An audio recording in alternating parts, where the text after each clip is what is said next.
Hi friends, दोस्तों आज हम लोग एक्सरसाइज 4.3 का बचा हुआ जो क्वेश्चन है, क्वेश्चन नंबर 6 हम लोग सॉल्व करेंगे। क्वेश्चन नंबर 6 में हमें दिया हुआ है, if the work done by a body on application of a constant force is directly proportional to the distance travel by the body, express this in the form of equation in two variables and draw the graph of the same by taking the constant force as 5 units। ठीक है। Also read from the graph and the work done when the distance traveled by the body is 2 units and 0 units। देखिए, इसका मतलब ये हुआ कि किसी body का वर्क डन जो है किसी कांस्टेंट फोर्स लगाने के डायरेक्टली प्रोपोर्शनल है, मतलब फोर्स के डायरेक्टली प्रोपोर्शनल है वर्क डन। इसको हम लोग इस तरह से बोल सकते हैं, किसी बॉडी के ऊपर जो हम फोर्स लगाएं, फोर्स लगाने से जो वर्क डन हुआ है वो वर्क डन जो है डिस्टेंस ट्रेवल के डायरेक्टली प्रोपोर्शनल है। ठीक है, तो हमें इसको इक्वेशन के फॉर्म में दिखाना है और साथ इक्वेशन इन टू वेरिएबल, और साथ ही साथ इसका ग्राफ भी बनाना है, और जो कांस्टेंट फोर्स है वो 5 यूनिट दिया हुआ है। पहले इतना सा चीज़ को हम लोग समझते हैं। तो यहाँ पे हम लोग पहले लेट कर लेंगे। मान लेते हैं कि वर्क डन जो है वो उसको y एज्यूम कर लेते हैं, x को डिस्टेंस मान लेते हैं और फोर्स को F से डिनोट करते हैं, जो कि कांस्टेंट फोर्स है, जो कि 5 यूनिट गिवन है। अब क्वेश्चन के हिसाब से देखिए यहाँ पे क्या बोला था जो वर्क डन है वो डायरेक्टली प्रोपोर्शनल है distance travel by the body. तो हम लोग जैसे बोला है उसी तरह से इक्वेशन बनाएंगे कि वर्क डन जो क्वेश्चन बोला था उसी के अकॉर्डिंग हम लोग यहाँ पे अरेंज कर लिए, मतलब उसको हम लोग ट्रांसलेट कर लिए। इस तरह से बोला था कि वर्क फोर्स लगाने पर जो वर्क डन होगा वो वर्क डन डिस्टेंस ट्रेवल के डायरेक्टली प्रोपोर्शनल होगा, और डायरेक्टली प्रोपोर्शनल का ये सिंबल है, इस तरह से हम लोग यूज़ करते हैं। ठीक है, लिख दिए। अब ध्यान से देखिए, वर्क डन जो है इसको हम लोग y से रिप्रेजेंट कर रहे हैं तो y लिख देंगे। अब याद रखें, जब भी ये प्रोपोर्शनैलिटी का हम लोग निशान को हटाते हैं, ठीक है, इस सिंबल को हटाते हैं, इक्वल में चेंज करते हैं। प्रोपोर्शनैलिटी से इक्वालिटी में जब भी हम लोग चेंज करते हैं तो कोई कांस्टेंट लगाते हैं। ठीक है, एक कांस्टेंट लगता है और साथ ही साथ जो चीज़ बोला है डिस्टेंस ट्रेवल, तो डिस्टेंस ट्रेवल क्या है, x है, तो x मान लिए। ठीक है, अब ये कांस्टेंट मतलब आप तो समझ गए, इससे चेंज करेंगे तो कांस्टेंट लगेंगे। वो कांस्टेंट इस क्वेश्चन के हिसाब से f है, फोर्स, तो इसको हम लोग यहाँ पे लिख लेंगे, तो ये बन जाएगा f इंटू एक्स। ये तो हमारा एक समझिए कि फॉर्मेट तैयार हुआ। अब हमको इक्वेशन बनाने बोला था, तो इक्वेशन जो होगा वो हो जाएगा y इज इक्वल टू, अब देखिए फोर्स का वैल्यू कितना दिया हुआ, 5 यूनिट, तो 5 लिखेंगे और इंटू में x, तो ये बना इक्वेशन। ठीक है, अब इक्वेशन बन के तैयार हो गया। अब हमको इस इक्वेशन को देखकर एक ग्राफ बनाना है, तो हमारा इक्वेशन ये बनकर तैयार हो गया, y is equal to 5x। अब आप बारी बारी क्या कीजिए, इसको हम लोग बॉक्स बना लेते हैं पहले, और बॉक्स में 3 वैल्यू ले लेंगे। ठीक है, x और y। अब देखिए सबसे पहले अगर हम लोग लेट पुट करते हैं x इज इक्वल टू मान लीजिए 0, तो x 0 रखेंगे इसके जगह पे, तो y क्या आ जाएगा, 0 आ जाएगा। 5 इंटू 0 0 हो जाएगा।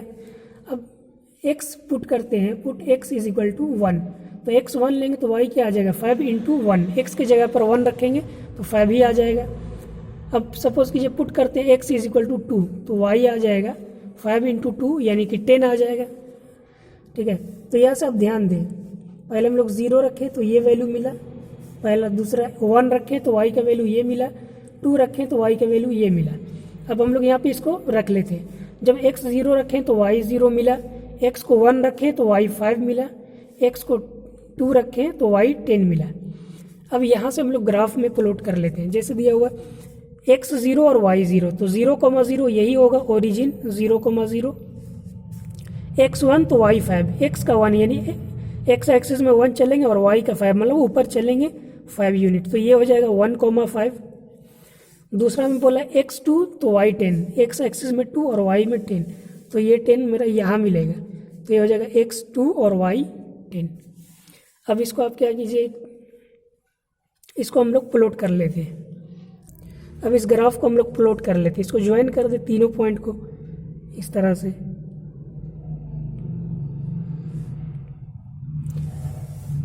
इसको हम लोग ज्वाइन कर दी, ये हमारा ग्राफ मिल गया। ठीक है, ये ग्राफ किसका है तो आप जानते हो y = 5x का ग्राफ है। अब हमसे पूछा क्वेश्चन क्या था, देखिए क्वेश्चन में हमसे पूछा है read from the graph the work done when distance travel by the body is 2 unit and 0 unit. आपको ग्राफ को रीड करना है कि कितना वर्क डन होगा जब डिस्टेंस जो है 2 यूनिट चला जाए और 0 यूनिट चला जाए। ठीक है, तो आप जानते हैं x, हम लोग x को माने हैं डिस्टेंस, तो ये x एक्सिस में डिस्टेंस मिलेगा और y एक्सिस में वर्क डन। तो हमसे सबसे पहले बोला था कि जब डिस्टेंस को 2 यूनिट चलेंगे तब कितना वर्क डन होगा। तो 2 यूनिट हम लोग x एक्सिस में देखेंगे, देखें x एक्सिस में 2 यूनिट चले जाए। अब इसके करस्पॉन्डिंग में आप क्या कीजिए, यहाँ से मतलब इस लाइन से परपेंडिकुलर ड्रॉप कर लीजिए। तो यहाँ से आपका आ जाएगा, यहाँ इसको ज्वाइन कर दीजिएगा इस तरह से। तो आपको क्या मिल रहा है, ये जो लाइन 2 यूनिट से सीधा जा रहा है वो इस ग्राफ को कहाँ पे टच कर रहा है, यहाँ पे, यानी कि यहाँ पे हमारा हो जाएगा।